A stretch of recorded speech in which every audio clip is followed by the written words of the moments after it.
All right. So at this time, Councilmember Fredson has not joined us yet, but will be shortly. Sterner? Here. Councilmember Vento will be joining us, but has not yet. Wolf? Here. Councilmember Zarin will be joining us, but has not yet. And Lindstrom? Here. Thank you. That does constitute a quorum of this committee. Very good. Then we can get started, and we will start with the reading of the chair's statement, which we typically do, which is the Metropolitan Council Chair has determined it is not practical or prudent to conduct in-person meetings in response to the COVID-19 pandemic. Accordingly, committee members are participating in this meeting via telephone or other electronic means, and the meeting will be conducted under Minnesota statutes section 13D.021.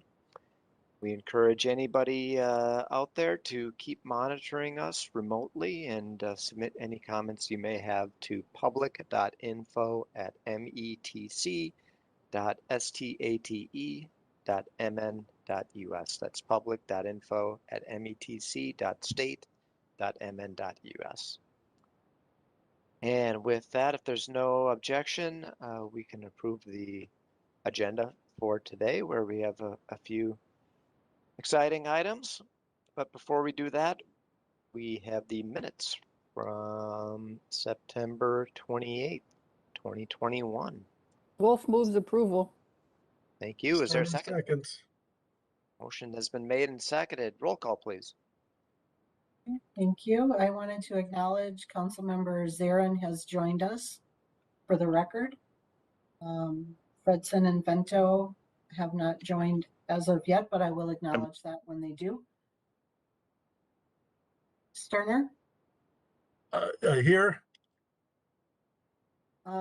Susan Vento, you have joined us. We are doing roll call for the minutes.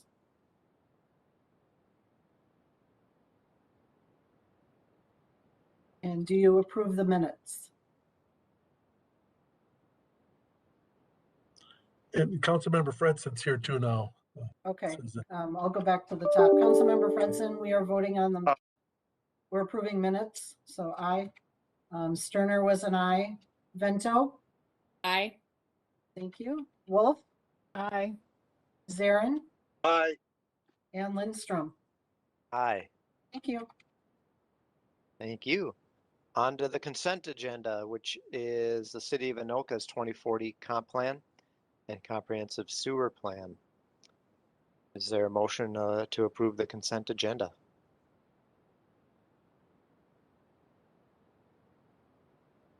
Wolf Zarin. moves approval. Zarin seconds. Roll call, please. Okay, so I had Wolf as a motion, Zarin as a second. Fredson? Aye. Sterner? Aye. Vento? Aye. Wolf? Aye. Zarin? Aye. And Lindstrom? Aye. Thank you. Thank you. On to our one and only item on the non-consent agenda, which is a few master contracts for project communications and public involvement to support our capital program. I believe Ms. Bessel has a presentation for us this afternoon.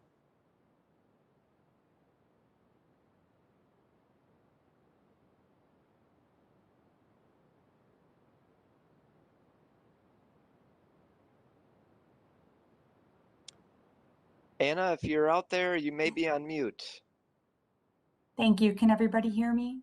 Sure can. Oh, thank you so much.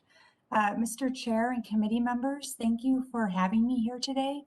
My name is Anna Bessel, and I'm the Assistant Manager of Wastewater Planning and Community Programs. I'm here today to present Business Item 2021-273 for master contracts for project communications and public involvement to support the MCES capital program.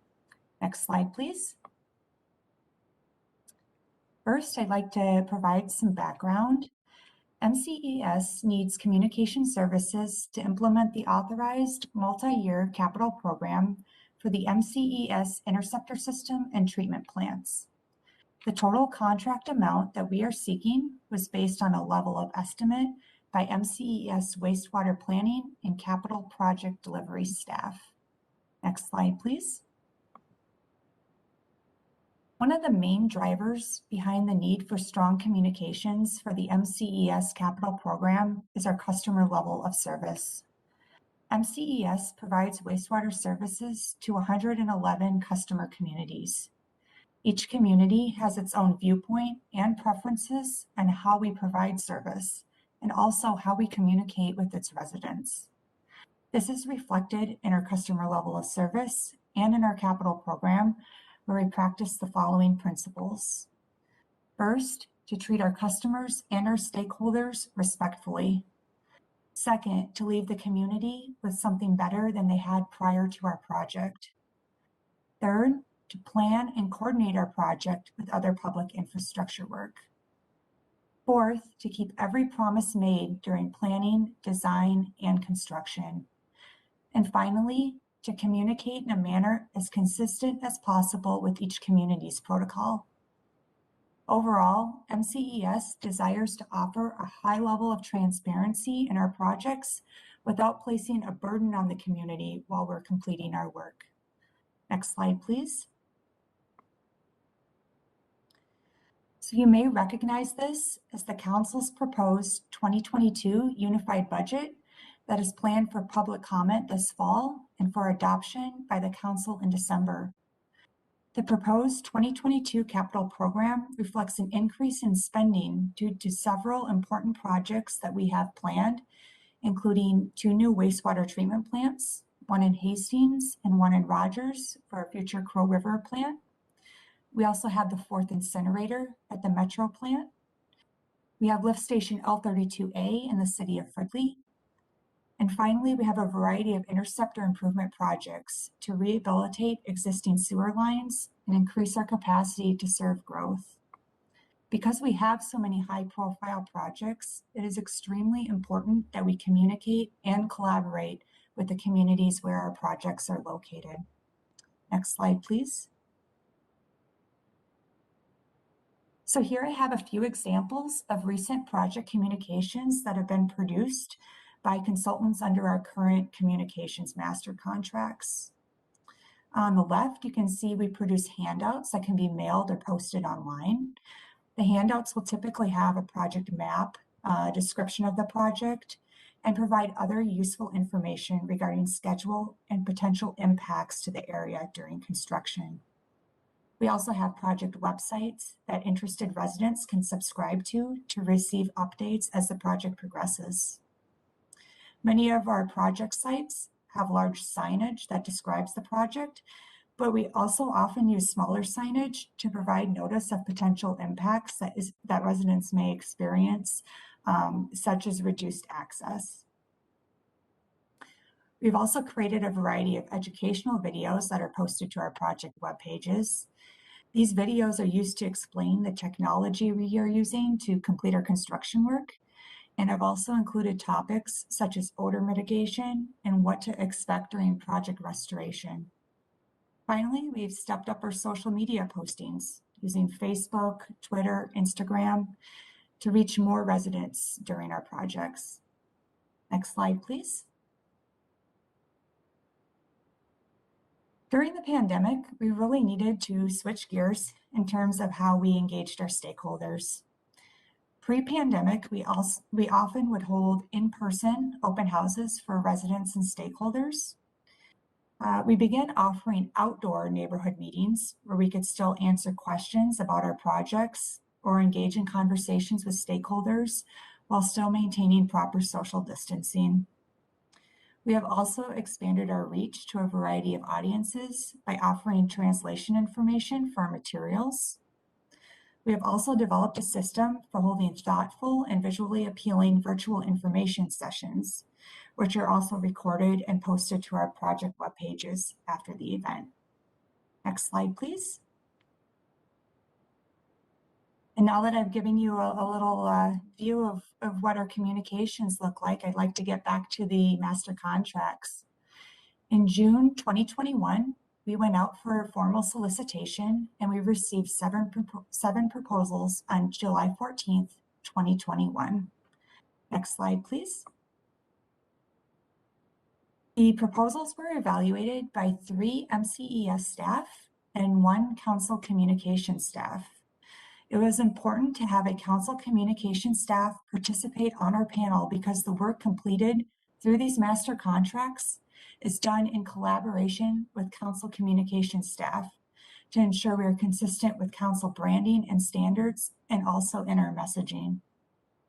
The ratings of the proposals were based on the following criteria: quality of the proposal, qualifications of the proposer, experience, and price.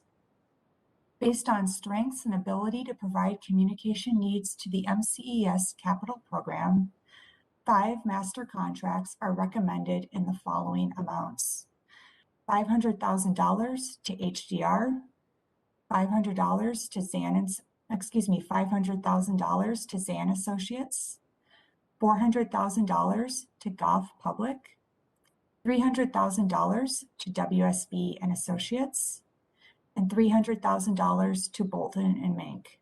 Next slide, please. The Office of Equal Opportunity assigned a Metropolitan Council underutilized business goal of 10% for this locally funded procurement. Procurement staff reviewed the directory and contacted potential DBEs and MCUB vendors to make them aware of the solicitation. To be found responsive, a bidder must meet the DBE requirements of the contract, either by meeting the DBE goal or making a good faith effort to meet the goal. Next slide, please.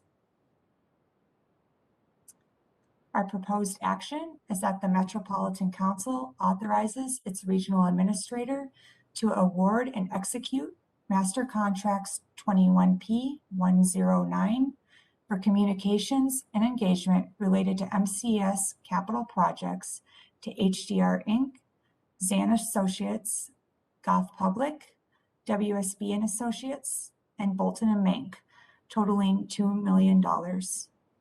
Next slide, please. And this concludes my presentation, and I would like to invite any questions. Thank you. Great presentation. Any questions for Ms. Bessel?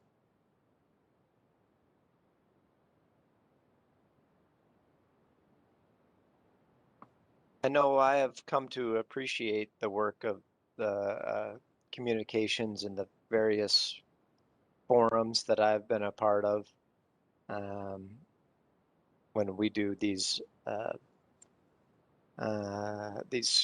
public forums on the related to our big projects.